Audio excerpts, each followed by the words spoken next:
বুদ্ধদেব বসু বিরচিত কাব্যনাট্য প্রথম পাঠ্যের নির্বাচিত অংশ পাঠ। কর্ণ এবং কৃষ্ণের সংলাপ। কৃষ্ণের ভূমিকায় আমি রাধাবল্লভ ঘোষ। আমি কর্ণ, অভিরূপ গুপ্ত। কর্ণ কৃষ্ণের সংলাপ। কৃষ্ণ, বহুকাল পরে এসো, তোমাকে যেন ক্লান্ত দেখছি। তুমি বুদ্ধিমান, মন্ত্রণা সভায় যোগ দাওনি, কিছু নেই মন্ত্রণার মতো ক্লান্তিকর। আমি ক্লান্ত হয়েছি কথা শুনে শুনে, কথা বলে বলে, কিন্তু তবু আরো কিছু কথা বলতে চাই। হয়তো আমাকে তোমার কয়েক মুহূর্ত যদি সময় দাও। বলো, তোমার যে কোনো বাক্য শুনতে আমি উৎসুক।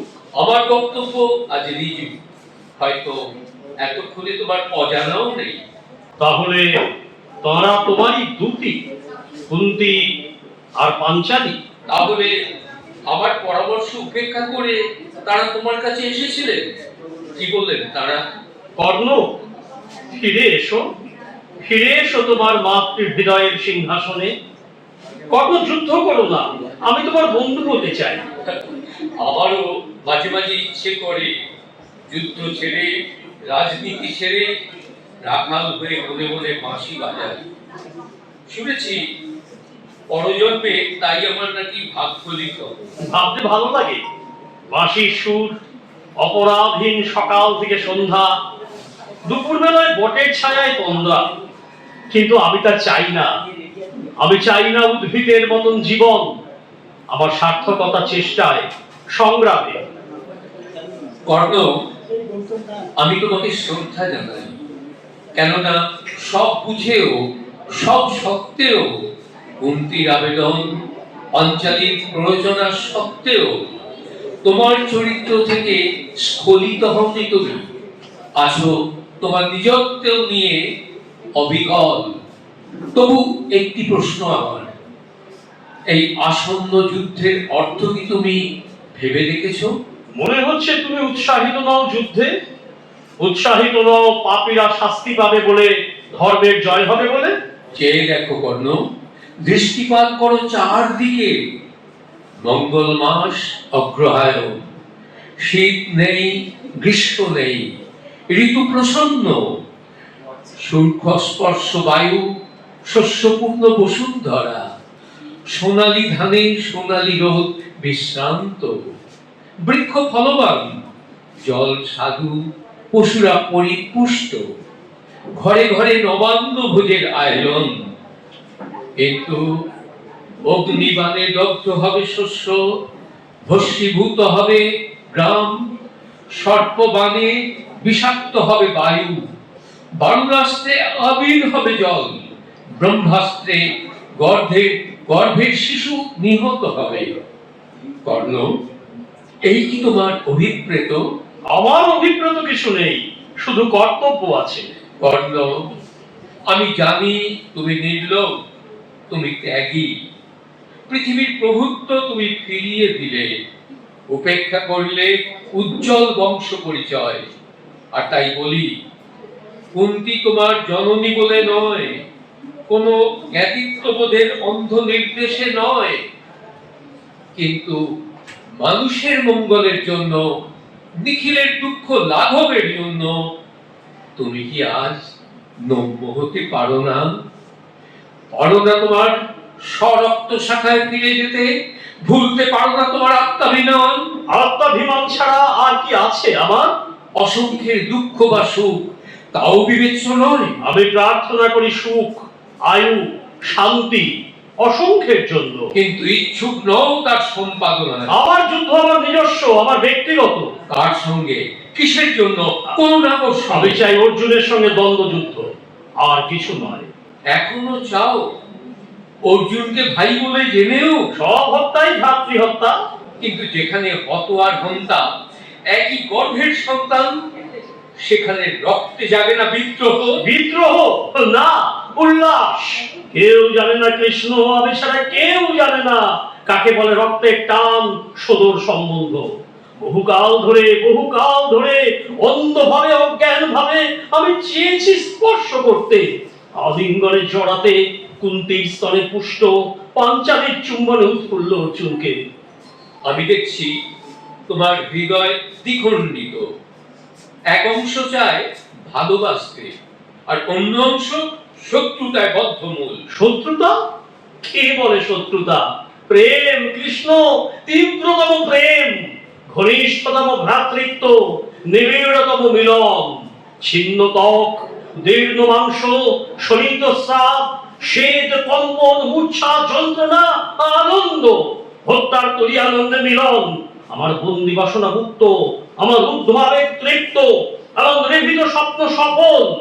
আর তারপর সমাপ্তি, শান্তি, নির্বাপন। হয় অর্জুনের, নয় কর্ণের।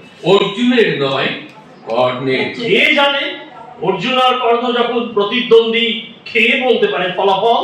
তুমি কি অর্জুনের সারথিকে বিস্মৃত হলে? তুমি কি বিস্মৃত হলে তোমার প্রতিজ্ঞা কখনো অস্ত্র হাতে নেবে না? আমি যোদ্ধা নই কর্ণ, আমি ঘটক মাত্র। আমি কখনো মেলাই, কখনো ছাড়াই, কিন্তু নিজে থাকি সর্বদা বাইরে। দুই পার্থের দ্বন্দ্বযুদ্ধেও আমার ভূমিকা হবে দর্শকে।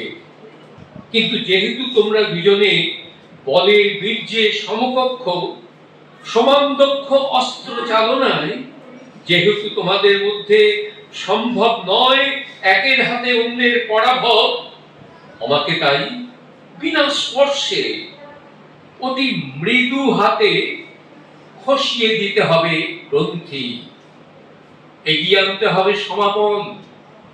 আমি করব কি জানো?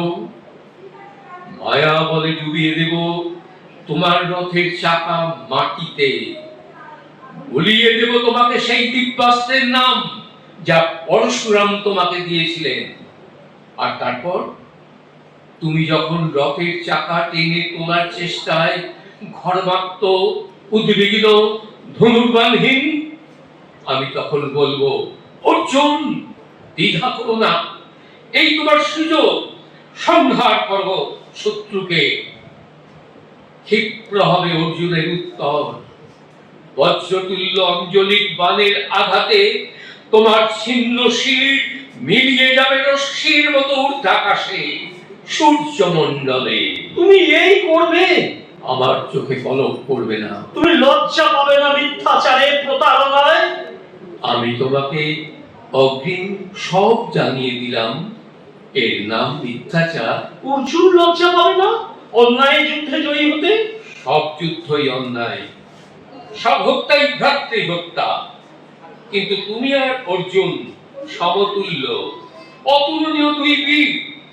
অসম্ভব নয় তোমাদের যুদ্ধে অন্য এক ভীষণতর সমাপ্তি।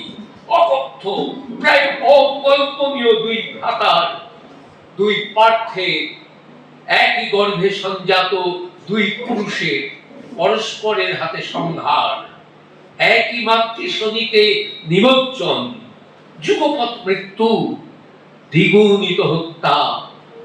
সেই আতঙ্কময় পরিণাম খণ্ডনের জন্য অনিচ্ছা কাটিয়ে প্রতিজ্ঞা সত্ত্বেও আমাকে সংকটকালে হতেই হবে সক্রিয়। সত্য ভঙ্গ করে সক্রিয়, ধর্মের বিরুদ্ধে, কর্ণের বিরুদ্ধে, শুধু এই জন্যে আশ্রিত অর্জুন যাতে বিনষ্ট না হন। আর এই কৃষ্ণকে কেউ কেউ বলে থাকে মহাত্মা। ধৈর্যহীন বিচার করো না বন্ধু, আমার কথা শেষ পর্যন্ত শোনো। অর্জুন আমার আশ্রিত হতে পারেন, কিন্তু তুমি আজ আমার নির্বাচিত। আমি রচনা করেছি তোমার জন্য এক উপহার, তোমারই মতো বীরের যা যোগ্য, আর যার যোগ্য তুমি ছাড়া অন্য কেউ নেই। শ্রেষ্ঠ কীর্তি, সর্বশেষ সাফল্য, এক অন্তিম অন্তহীন অভিনন্দন, এক মৃত্যু যাতে আহত হবে সর্বযুগ, এক অমরতা দিনে দিনে উজ্জ্বলতর। কিন্তু তুমি যদি গ্রহণ করতে না চাও তবে বলো। কর্ণ, তুমি কি ভেবে দেখবে আরেকবার? আমি বহুদূর এগিয়ে এসেছি কৃষ্ণ, আর ফিরতে পারি না। কেউ ফিরতে পারে না। অর্জুন, তুমি, অন্য সব যোদ্ধারা, কেউ না। সকলেই বাধ্য, আমিও তাই। সূর্যাস্তের বিলম্ব নেই। বিদায়ের সময় হলো কর্ণ। কৃষ্ণ, আমার ক্ষণিক আত্মবিস্মৃতি ক্ষমা করো। কৃষ্ণ, আমাকে কেউ প্রিয় কথা শোনালে তুমি। সম্ভব নয় অর্জুনের হাতে আমার পরাভব, আর সেই সঙ্গে এক আশাতীত সম্মান দিলে আমাকে। আমার জন্য তুমিও হবে কুচক্রী, নেপথ্য ছেড়ে নেমে আসবে মঞ্চে। হবে আমার প্রতিদ্বন্দ্বী তুমি, তুমি অর্জুনের প্রচ্ছদে। আমার জীবনের তুঙ্গতম মুহূর্তে আমার সব বাসনার তৃপ্তি, আমার সব স্বপ্নের সফলতা তা আমাকে উপহার দেবে। অর্জুন নয়, তুমি, তুমি কৃষ্ণ, যাকে কেউ কেউ বলেন নরশ্রেষ্ঠ, বিশ্বম্ভর। আমি সম্মত, আমি আনন্দিত, আমি আমার পরাজয়ে আমি ধন্য। এই যুদ্ধে সকলেই পরাজিত হবে কর্ণ। জয়ী, বিজিত, ক্ষত, উদ্বৃত্ত সকলেই। তুমি থাকবে বিশ্ব মানবের স্মরণে চিরকাল, এক ভাস্বর, মহান, পরাজিত বীর।